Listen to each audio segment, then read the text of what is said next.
바랍니다.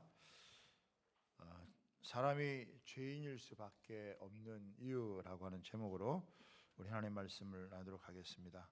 우리 윗분하고 한 번 더 인사하겠습니다. 새해 하나님의 복 많이 받으시기 바랍니다.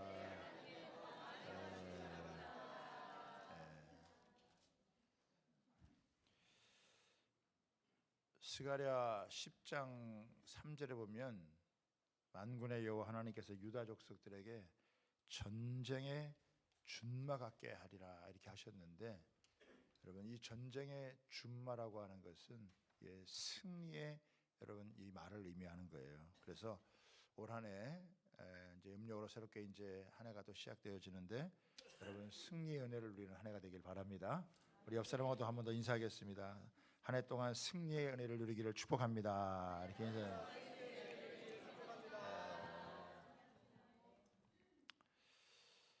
인간의 삶에는 참 많은 불행한 일들이 있습니다. 그런데 그 불행한 일들보다 더 불행한 것은 그 불행의 원인이 뭔지를 잘 모른다고 하는 것입니다. 고통이 있는 것보다 더 고통스러운 것은 고통의 원인이 뭔지를 잘 모른다는 거예요. 여러분, 병 중에서 가장 무서운 병은 병의 원인을 알 수 없는 병입니다. 원인을 알지 못하면 치료를 제대로 할 수 없기 때문입니다. 우리가 어떤 문제를 해결하려면은 그 문제의 원인을 잘 진단을 해야 되고 거기에 따른 적절한 처방을 해야 되는 것이죠.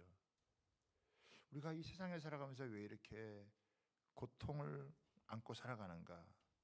왜 우리의 삶은 이렇게 힘겹고 무거운가? 우리 가정과 사회가 겪고 있는 이런 삶의 문제의 원인은 도대체 무엇인가? 여러분, 이런 것을 알려면요, 인간 존재에 대해서 알아야 된다고 하는 것입니다. 그런데 인간은 자기 스스로 자기를 알 수가 없어요. 그래서 오직 하나님께서 성경을 통해서 우리에게 알려주는 걸 통해서 여러분 우리가 우리의 문제를 알 수가 있어요. 그래서 성경은 하나님의 책임과 동시에 인간의 책이다라고 할 수 있습니다. 특별히 로마서는 신구약 전체의 교리를 여러분 집대성한 책이에요. 그런데 오늘 이 말씀, 우리가 읽은 본문의 말씀에 보면은 인간에 대한 선언을 하고 있어요. 10절입니다. 의인은 없나니 하나도 없으며. 이것은 인간 실존에 대한 하나님의 최종 판결이다. 마치 인간을 법정에 세워두고 여러분 앉힌 다음에 인간은 한 사람도 예외 없이 모두가 죄인이다라고 판정을 하는 거예요. 하나님께서 사람들의 자존심을 다치지 않게 하려고 듣기 좋은 말만 하시거나 우리를 또 칭찬하고 고무하기 위한 그런 말하고는 완전히 거리가 멀죠. 어쩌면 우리의 기분을 전혀 생각하지 않고 여러분 냉정하고 엄하게 판결을 하시는 거예요. 타협 불가능한 확정 판결이다라고 할 수 있어요. 마치 심각한 암병에 걸린 사람에게 듣기 좋은 이야기를 할 수 없는 의사처럼 단호하게 말씀을 하시는 거예요. 로마서 3장 23절에 보면 모든 사람이 죄를 범하였음에 하나님의 영광에 이르지 못하더니 라고 선언하고 있어요. 사과나무에 사과가 열리는 것처럼 죄인에게는 죄라는 열매가 맺힌다고 하는 거예요. 노력하지 않아도 여러분 인간에게는 이런 죄된 삶이 열매로 나타난다는 거예요. 인간 편에서 죄인이 아무리 아니라고 외쳐도 여러분 소용이 없어요. 요한 1서 1장 8절에 보면 만일 우리가 죄 없다고 말하면 스스로 속이는 것이네.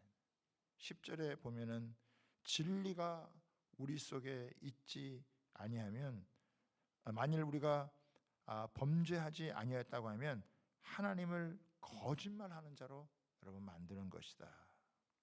인간이 죄를 숨기려고 하고 미화시키려고 하고 합리화시키려고 하고 남 탓을 하고 자기 포장을 해도 소용이 없다라고 하는 거예요.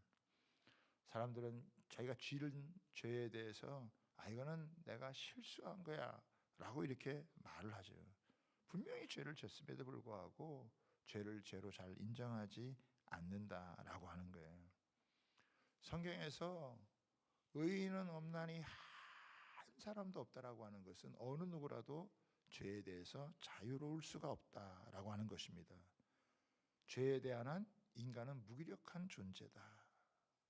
그래서 오늘 이 본문의 말씀은 인간 영혼을 해부하는 것과 여러분 같다라고 하는 것입니다.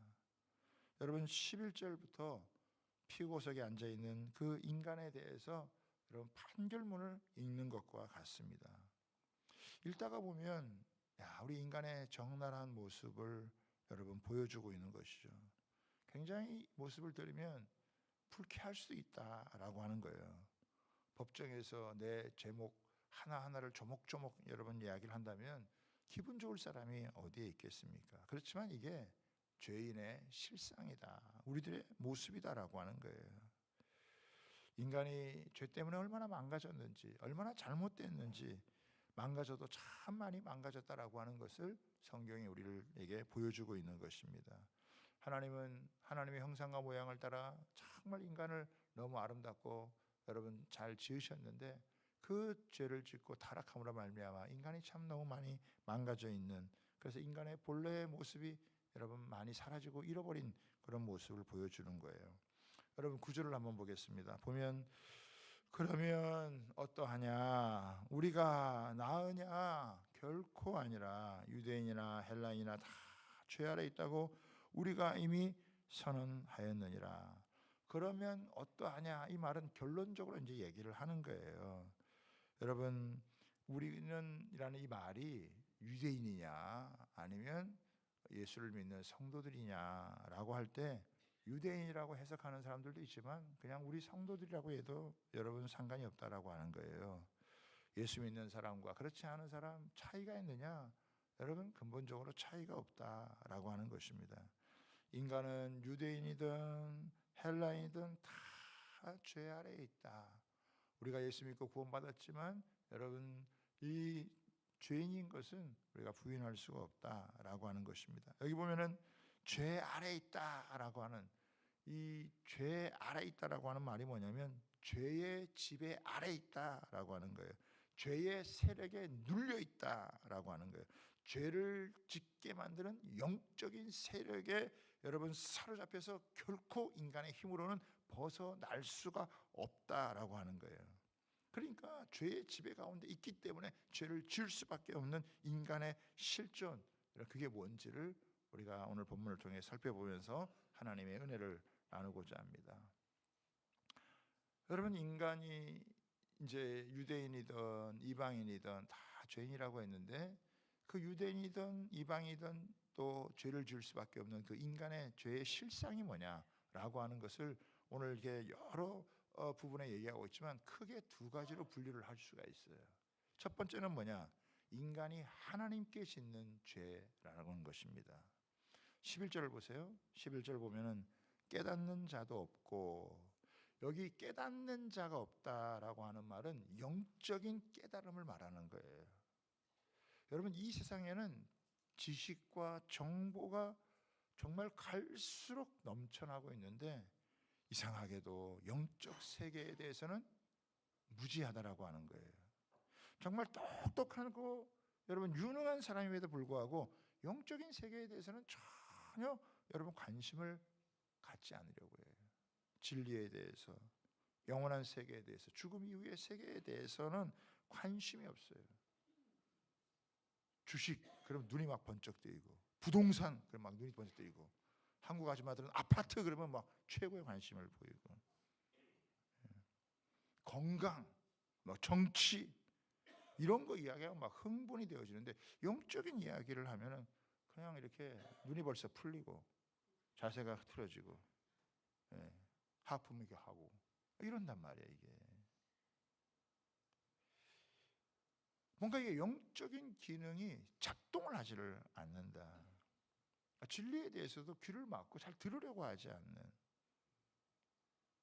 그러니까 하나님 말씀을 들어도 잘 깨닫지를 못하게 되어지는, 영적인 반응을 제대로 하지를 못하는 거예요. 이게 굉장히 깨닫지 못한다라고 하는 거, 이게 심각한 문제다라고 하는 거예요.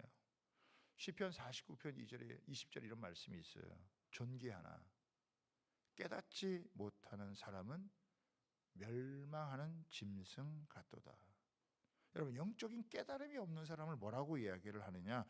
멸망하는 짐승 같다라고 아주 심각하게 이야기를 하는 거예요. 여러분, 인간에게 있어서 영적인 깨달음이라고 하는 굉장히 중요한 거예요. 내가 누군지, 여러분 자기의 존재감, 자기의 정체성을 여러분 아는 게 너무 중요하잖아요. 내가 어떤 존재인지, 내가 얼마나 소중한 존재인지 이거를 영적으로 깨닫지를 못하면요 인생을 헛되이 살아갈 수밖에 없다라고 하는 거예요. 깨달음은요 영적인 자신의 존재 가치를 결정을 하는 거예요. 근데 그렇게 깨닫는 자가 없다라고 하는 거예요. 또 여기 보면 하나님을 찾는 자도 없다라고 얘기를 하고 있죠. 여러분, 인간은 스스로 하나님을 찾지 않아요. 끊임없이 여러분 도망간다라고 하는 거예요. 인간에게는요 가출 심리라고 하는 것이 있어요. 누가복음 15장에 보면은 탕자의 비유가 나오죠. 아버지의 재산을 챙겨가지고 탕자가 아버지의 곁을 멀리 떠나는 거예요. 아버지의 얼굴을 여러분 떠나서 아버지의 그 곁을 떠나가지고 멀리 자기 혼자 자기 마음대로 막 살아가고 싶은 그런 마음이 있는 거예요. 끊임없이 아버지의 품에서 벗어나고려고 하는 이런 심정이 있다는 거예요. 이게 어디서 시작됐느냐? 에덴 동산에서 시작이 됐죠. 죄를 짓고 나니까 어떻게 숨는 거예요. 하나님께서 아담아 내가 어디에 있느냐 숨었다는 거예요. 여러분, 죄를 지은 인간은요 하나님의 낯을 피하게 되어져요. 점점 멀어져 간다는 것이죠. 이 가출 심리 안에는 하나님에 대한 반감, 하나님을 싫어하고 죄를 지은 인간이 스스로 갖게 되어지는 이런 감정이다라고 하는 거예요. 그러니까 하나님께 나올 마음을 안 가지는 거예요. 여러분, 전도하다 보면 이런 걸 실감할 수가 있어요. 우리가 예수 믿으라고 이렇게 어떻게든지 잘 권하면 그러면 뭐 본인이 안 받아들이면 괜찮은데 그냥 어떤 사람들은 막 악을 쓰고 화를 내고 심지어는 핍박을 하는 거예요. 하나님의 존재에 대해서 부정하게 되어지고 하나님께 이렇게 스스로 돌아올 그런 힘이 없다라고 하는 거예요. 하나님을 찾지 않고 하나님을 이렇게 떠나는 멀리하는 것이 이게 인간의 여러분 타락한 여러분 본성이다라고 하는 거예요. 또 18절에도 한번 보겠습니다. 마지막 절에 보면 이렇게 되어 있죠. 그들의 눈앞에 하나님을 두려워함이 없느니라 함과 같으니라. 여러분, 죄의 뿌리가 어디서 있느냐? 하나님을 두려워하지 않는 거예요. 하나님을 두려워하지 않는다는 것은 하나님을 하나님으로 여기지 않는 거예요. 하나님을 하나님으로 인정하지 않는 거예요. 죄인은요 하나님을 염두에 두거나 의식하기를 싫어한다는 거예요. 그러니까 하나님을 두려워하지는 않으니까 그냥 자기가 원하는 대로 자기의 정욕과 욕심을 쫓아서 죄를 짓는 거예요. 그런 죄를 짓는 현장에 가보면 하나님을 인식하지 않아요. 하나님을 그냥 생각하지 않는다. 죄 짓는 동안에는 하나님을 안중에 두지 없는, 하나님이 없는 곳에 자기 마음대로 자기가 원하는 대로 두려움 없이 이렇게 막 살아가는, 이게 여러분 인간이 하나님께 대해 짓는 죄라는 거예요. 깨달음도 없죠. 하나님 찾지도 않죠. 하나님 두려워하지도 않죠. 자기 정욕과 욕심을 쫓아서 마음껏 여러분 죄를 지며 살아가는, 그렇게 죄를 지면서도 죄가 죄인 줄 모르고 살아가는 그런 모습이 여러분 인간의 모습이다라고 하는 거예요. 자, 두 번째입니다. 인간이 인간에게 짓는 죄예요. 사람이 사람에게 짓는 죄다라고 하는. 사람이 하나님께 짓는 죄도 있지만 사람이 사람에게 짓는 죄가 있다는 거예요. 12절 보겠습니다. 다 치우쳐 함께 무익하게 되고 선을 행하는 자는 없나니 하나도 없도다. 인간이 다 치우쳤다라고. 여기 치우쳤다라는 말은 뭐냐면 길을 벗어나서 다른 길로 빠졌다라고 하는 거예요. 기차가 레일을 달리다가 그 레일에서 탈선을 한 상태, 그런 상태가 인간의 상태다라고 하는 거예요. 하나님이 만들어 놓은 평안의 길, 하나님이 만들어 놓은 축복의 길을 거부하고 각각 제 길로 가는 거예요. 그래서 무익하게 되었다라고 하는 이 말의 어원은 뭐냐면은 우유가 맛이 갔다라고 하는 거예요. 우유가 맛이 가면은 그것을 먹을 수가 있습니까? 쓸모없게 되어지는 거예요. 버려져야 되는 그런 상태가 되어지는 거예요. 또 선을 행하는 자가 한 사람도 없다라고, 겉으로 보기에는 선하고 착하게 살아가는 것처럼 보이지만 그 내면에 깊이 들어가 보면 너무 불순물이 많다라고. 처음에는 좁게 시작해서 나중에는 얼마든지 변질되어지는 게 인간의 모습이다. 그래서요, 성경이 딱 정의를 내리는 거예요. 인간에게는 선함이 없다라고 하는 거예요.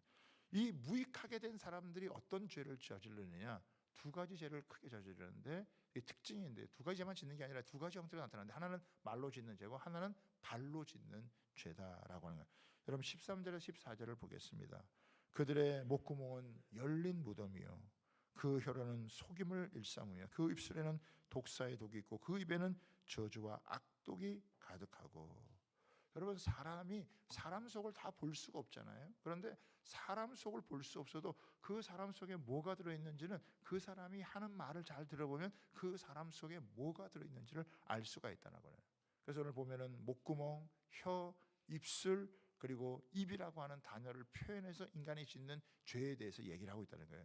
자, 첫 번째 보세요. 그들의 목구멍은 열린 무덤이요.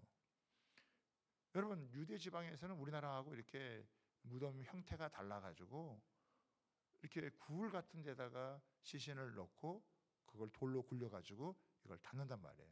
어떻게 하다 보면은 그 돌이 열려지게 되어지는데, 이 만약에 무덤의 문이 열려지게 되어지면은 그 시체 썩은 악취는 다른 냄새하고는 비교할 수도 없는, 여러분, 그런 썩은 냄새가 난다라고 하는 거예요. 그런데 마치 그런 것처럼 사람의 입에서 나오는 그런 말들이, 이 악취가 마치 시체 썩은 그런 꽉한 냄새처럼 그렇게 난다라고 하는 거예요. 여러분, 사람의 입에서 나오는 그 말이 세상을 얼마나 더럽게 하는지. 여러분, 사람이 살아가는 것 때문에 힘든 이유가 뭐겠어요?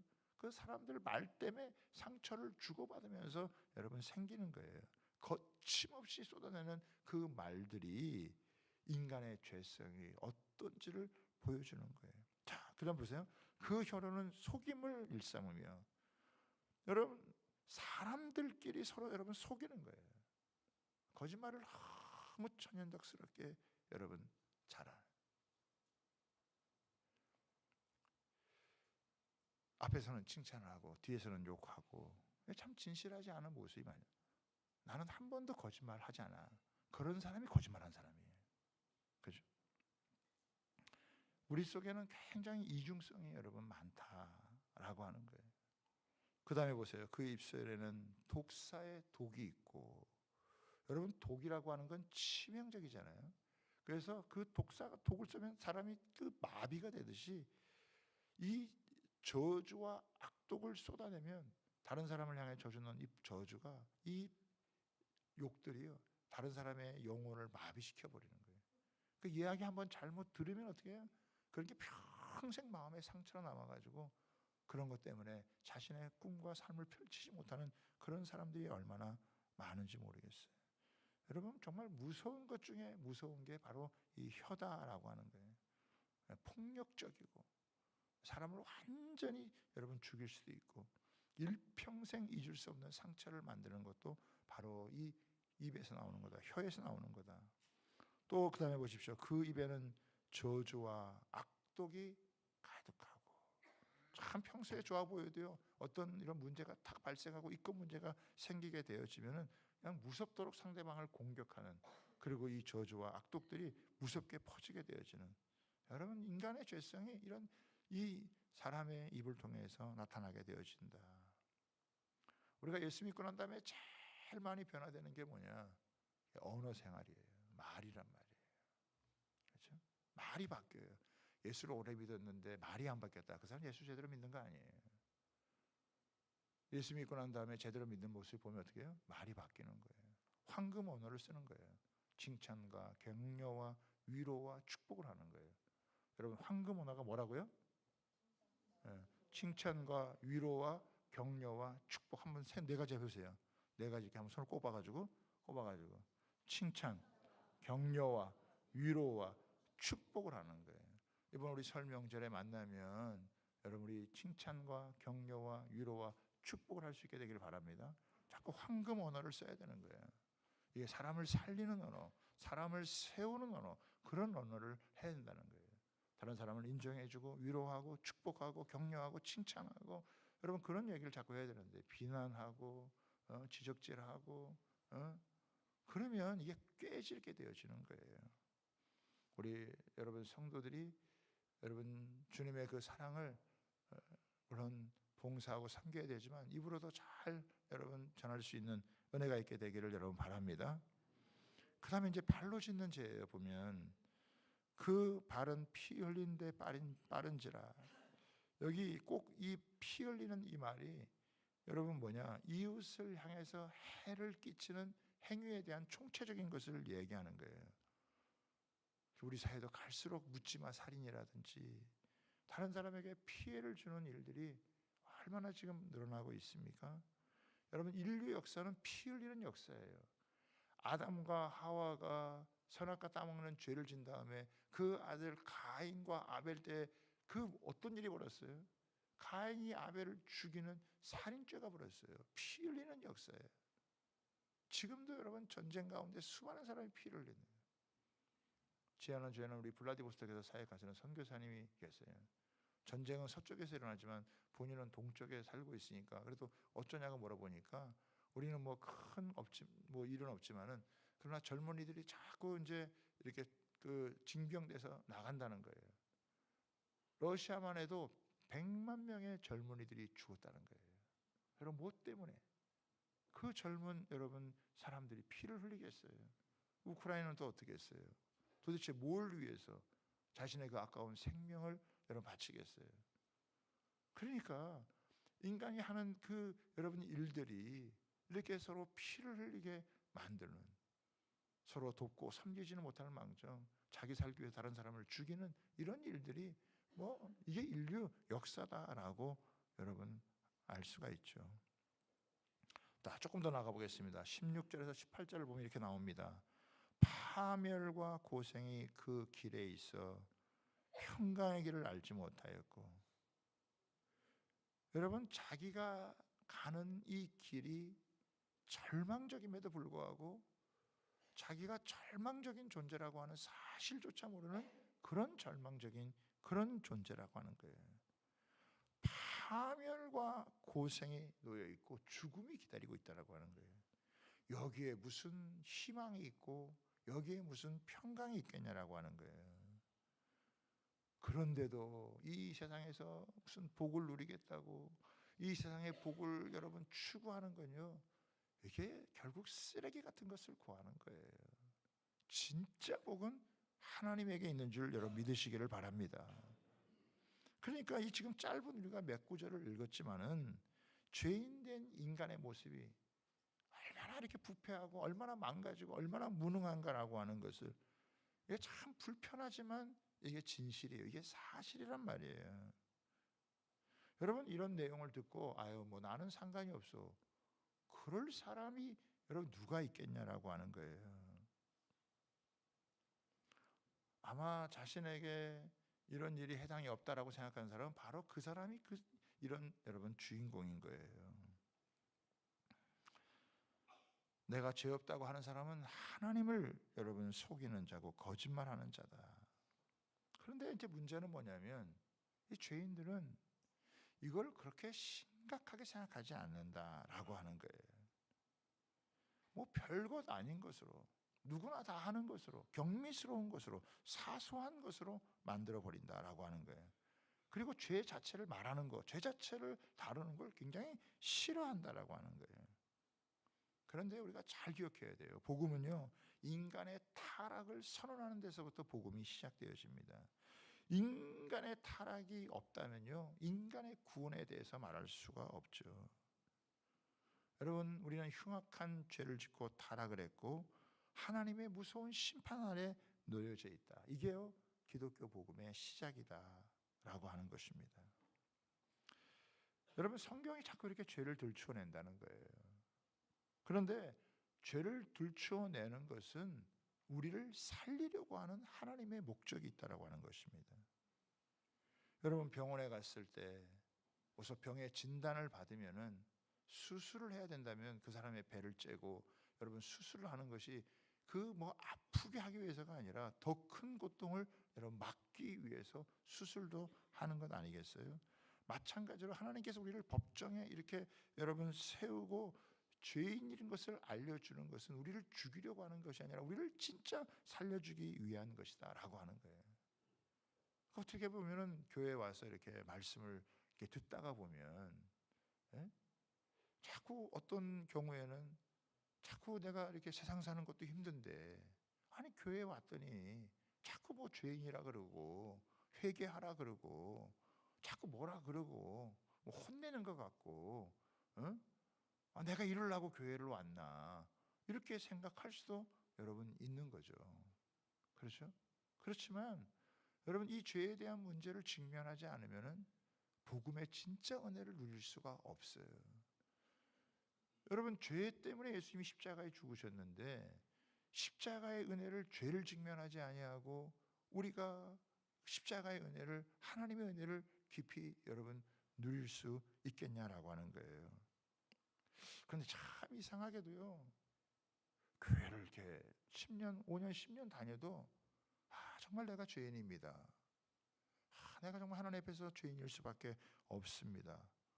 이런 고백을 제대로 안 하는 사람들이 있다라고 하는 거예요. 너무 안타까운 거죠.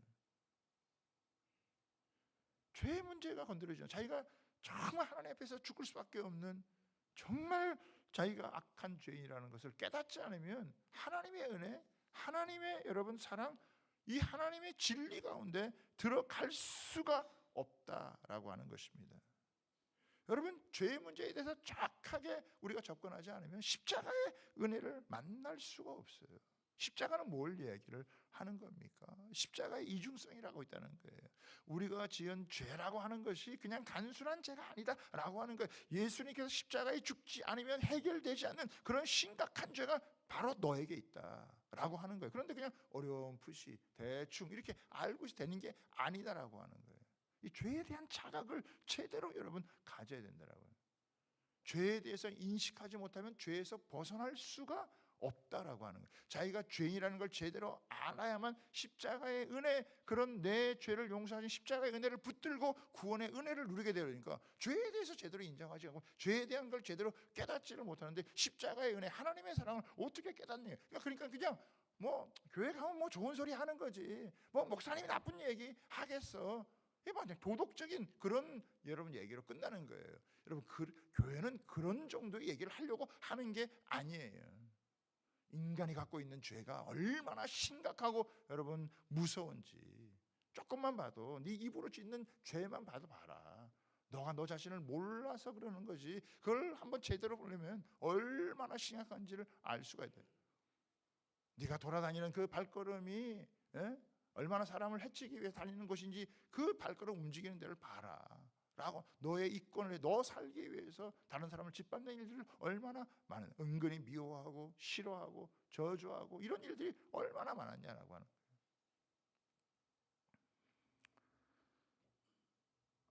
여러분, 지난 주간에 참 우리랑 너무 열심히 일하던 목사님 한 분이 영국에서 이제 쓰러지셔서 병원에 옮겨서 결국 이제 소천을 하게 됐는데, 평소에 건강했단 말이에요. 체격도 좋고 건강하고 저보다도 더 젊고 별로 염려를 안 했는데 갑자기 쓰러져서 병원에 옮겼는데, 그 진단을 하다 보니까 혈액암이 왔고 급성으로 오게 되고 뇌출을 해가지고 결국 깨어나지 못했다라고요. 겉으로 보기 멀쩡하죠. 겉으로 보기 괜찮죠. MRI를 찍어보고 거기에 CT를 찍어보면 우리 속에 어떤 병이 있는 거죠. 우리가 겉으로 보기엔 다 깨끗해 보여도 우리 속에 너무 무서운 죄들이 이렇게 있다라고 하는 거예요. 예수님이 우리 위해서 십자가 죽어주지 않으면 해결될 수 없는 무서운 죄를 안고 있으면서도 자기는 괜찮은 척, 자기는 뭐 그런 문제하고는 상관없는 척 그렇게 철판 깔고 여러분 신앙생활 할 수가 없다라고 하는 거예요. 그런데 얼마든지 사람이 그럴 수 있다, 종교적으로 되면 그럴 수 있다라고 하는 거예요. 여러분, 하나님이 확정 판결 내리는 거예요. 의인은 없나니 하나도 없고. 이게요, 인간에 대한 최종 선고예요. 그런데 잘 아셔야 돼요. 선고로만 끝나지 않습니다. 거기에는 형벌이 따라요. 뭐라고 그러니까 죄의 삭은 사망이에요. 사망으로 끝나지 않습니다. 사망 이후에 여러분 3번 죽는 것은 사람에게 정하신 이유, 그 이후에는 어떻게 해요? 심판이 있으리라 선고하죠. 여러분, 그러면 그 죄에 대해서 여러분 형벌이 따르죠. 그 형벌에 대해서는 마지막 심판이 이루어지는 거다 보는 거예요. 여러분 성경 읽다 보면요, 구원 이야기도 많이 나오지만 뭐가 이렇게 많이 나와요? 심판 이야기가 많이 나와요. 여러분 심판이 있기 때문에 구원이 있는 거예요. 죄에 대한 형벌이 없다 그러면은 인간의 구원은 의미가 없습니다. 네, 인간의 힘으로 하나님의 심판을 막을 수 있다? 절대 그런 수는 없다라고 하는 거예요. 그렇지만 그럼에도 불구하고 인간은 스스로 어떻게든지 해결하려기 위해서 굉장히 많이 노력을 해왔다라고 하는 거예요. 율법을 지키면 된다, 뭐 내가 조금이라도 선하게 살면 된다, 내가 좀 도를 닦으면 된다, 무슨 종교를 가지면 된다, 이런 식으로다가 인간이 어떻게든지 해결해 보려고 했지만 뭐라고 얘기를 하는 거예요? 의인은 없나니 하나도 없도다. 여러분 하나님 앞에 내세울 수 있는 인간은 아무도 없다라고 하는 거예요. 죄를 지은 인간이 최종적으로 도달할 곳은 사망이고 영원한 심판이고 지옥이다. 이게요 성경에서 계속 얘기를 하고 있는 거예요. 그러니까 하나님은 이 죄에 대해서 적당히 그냥 다루지를 않아요. 이걸 하나님의 관점에서 자꾸 우리가 이해를 해야 된다, 받아들여야 된다는 거예요. 하나님은 죄를 사소하게 시시하게 이렇게 취급하니 굉장히 민감하게, 그리고 반드시 이 부분을 맹렬하게 다루실 것에 대해서 얘기를 하는 거예요. 하나님은 의로우신 분입니다. 하나님은 거룩하시고 하나님은 공의로운 여러분 재판장이시다라고 얘기를 하는 거예요. 죄 문제만큼은 인간에겐 길이 없어요. 여러분 공의로우신 하나님 편에서도 인간의 죄 문제를 다루지 않고 인간의 구원을 이룰 수가 없다라고 하는 거예요. 그런데 성경이 지금 얘기하려고 하는 것이 여기까지가 아니라는 거예요. 하나님 이렇게 자꾸 얘기하는 것은 뭐예요? 인간 스스로는 해결할 수 없지만 하나님께서 구원의 길을 활짝 여셨다. 그게 뭐냐? 바로 하나님의 의가 나타나는 것이다. 그 예수 그리스도를 보내주셔서 십자가에 못을 박아서 그 죄를 대속해서 우리를 살려주시는, 우리 죄가 너무 심각해서 우리 스스로 해결할 수 없는 것이지만은 그럼에도 불구하고 하나님이 우리를 너무 사랑해서 그 아들 예수님을 보내주셔서 우리를 구원하시는 하나님의 이 어마어마한 사랑이 지금 우리 가운데 있다라고 하는 거예요. 그러니까 자기의 죄를 발견한 사람만이 예수님을 바라보게 되고, 예수님을 바라보는 사람이 하나님의 엄청난 이 사랑, 하나님의 이 엄청난 은혜가 담겨져 있는 거예요. 나는 뭐 괜찮다, 나는 뭐 그렇게 큰 죄인이 아니다, 이렇게 생각하고 있으면 십자가의 은혜가 흐려지는 거죠. 세월이 지나갈수록 내 죄가 이 정도라고 생각했는데 아니 내가 생각이 더 크구나, 내 죄가 더 크구나라는 걸 깨달으면 깨달을수록 그런 죄인을 향한 하나님의 놀라운 사랑과 은혜가 더 깊게 다가와서 살아갈수록 예수님을 더 사랑하게 되어지고 살아갈수록 하나님을 더 찾게 될 수밖에 없는 것이 신앙의 길이다. 그냥 어정쩡하게 대충 그렇게 믿을 수 있는 게 아니다라고 하는 것을 여러분 보여주는 거예요. 이거를 뭐 제대로 알고 나면요 우리 인생의 대혁명이 여러분 일어나는 거예요. 저도요 예수 믿기 전에는 제가 뭐 크게 나쁜 사람이다 이렇게 생각하지 않았어요.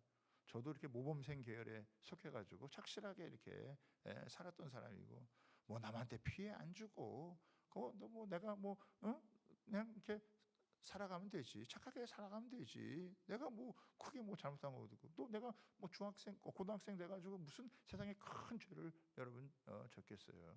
그런데 예수님을 만나고 나니까 내가 그렇게 생각하는 것 자체가 큰 죄구나 라고 하는 걸 깨닫고 성경을 배우면서 정말 내가 하나님 앞에 죄인일 수밖에 없구나 라고 하는 것을 깨달을수록 그 십자가의 은혜가 그냥 저한테 밀려오면서, 그러면서 정말 예수 제일 안 믿을 것 같은 제가 예수 믿고, 그리고 주님을 위해서 그런 주님을 사랑해서 주님을 위해 살고 싶은 마음 때문에 목사가 돼서 여기까지 여러분 오게 되어진 거예요.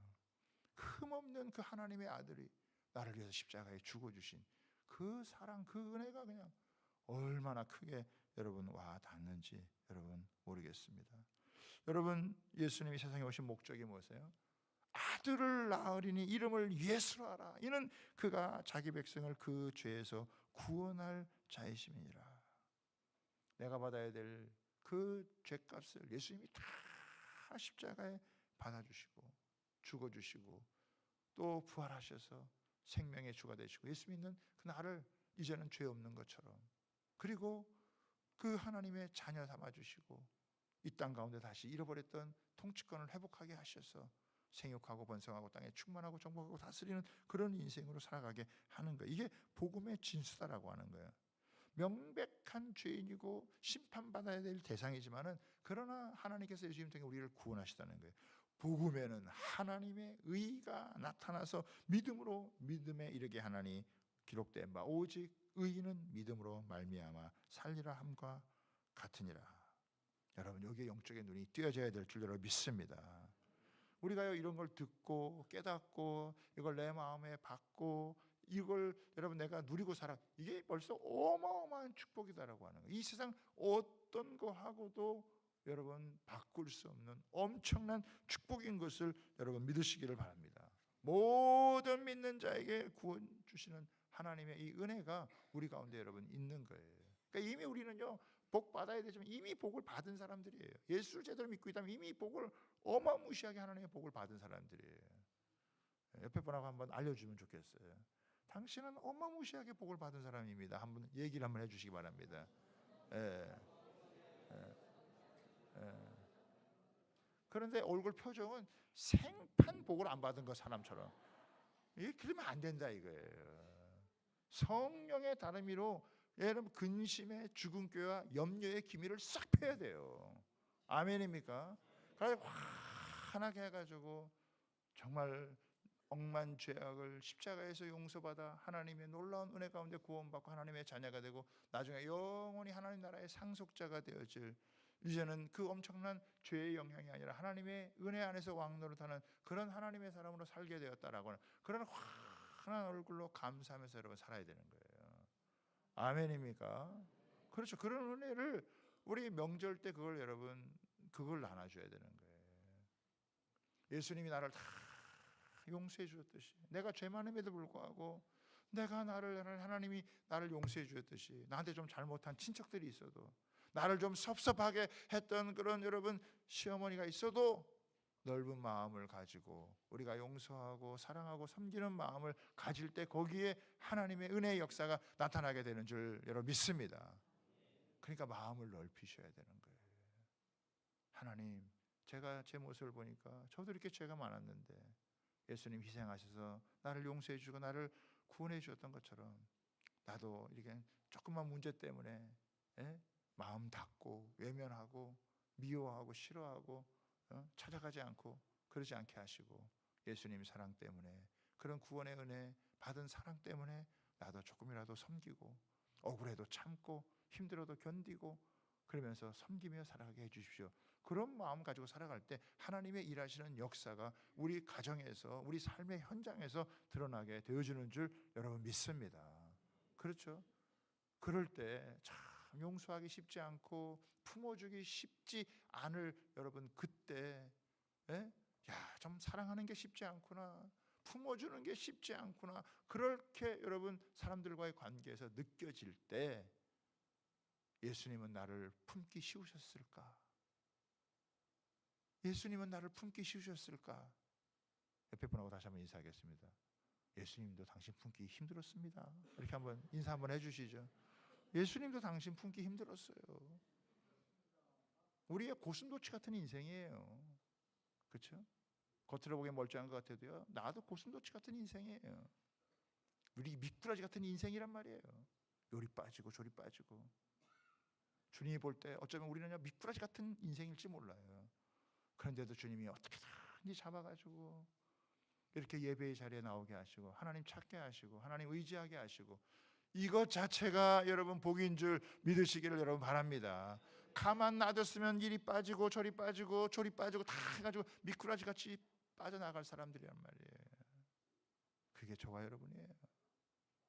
그런데 하나님께서 내팽개치지 않으시고 하나님의 그물을 쳐가지고 이렇게 하나님 앞에 나오게 하시고, 내가 너를 사랑한다, 내가 너를 축복한다, 너는 존귀한 하나님의 자녀다, 이걸 알려주시고, 내가 너를 용서한다, 너는 축복의 자녀다, 이걸 알려주시고 그걸 알게 하시고 그런 믿음 안에서 다시 여러분 살아가게 하시니까 얼마나 감사하겠어요.